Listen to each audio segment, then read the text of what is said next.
उजाला परवीन सोलंकी के हेतिरा ॾींहं थिया आहिनि संदसि वालदेन जो त हुअं ई निंड भराम आहे, खाधो पीतो भराम आहे, पर जेको बि बचड़ेवाल शहरी आहे उहे सभु परेशान आहिनि। तव्हांजे तवसुत सां तव्हांजे मार्फत मूं वरी SSP दादू खे ऐं DIG दादू खां पुरज़ोर अपील थो कयां त जेका तव्हां टीम तश्कील ॾिनी आहे उजाला परवीन जे ॻोल्हण जे लाइ इनखे वरी मुतहरिक कयो, इनखे वरी फाल कयो।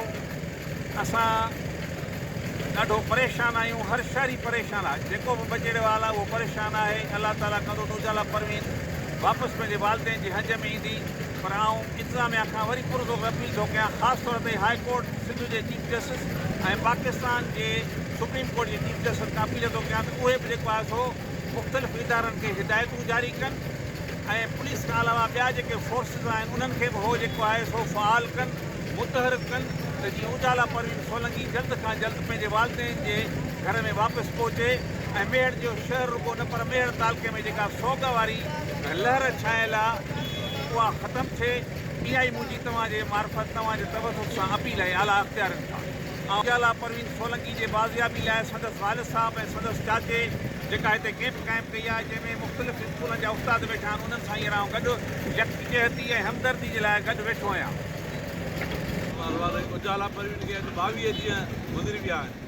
संदसि जो वालिद साहिब, संदसि जा घर भाती, संदसि जो चाचो, असां सभु शहरी उस्ताद माना इन केस खे अञा ताईं का बि सुराग जे तेवानो न मिली सघियो आहे।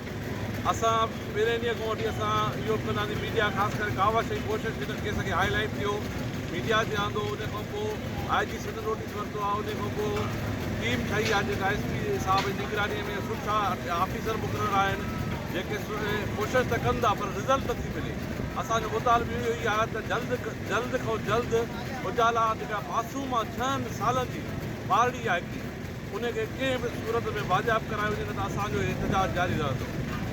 रहमान रहीम, मां chairman election committee तालका mayor PTLF हिन चैनल जे थ्रू अर्ज़ु कंदुसि त उजाला परवीन खे तक़रीबन 22-23 ॾींहं थी विया आहिनि, जंहिंजो अञा ताईं को बि पतो नथो पवे।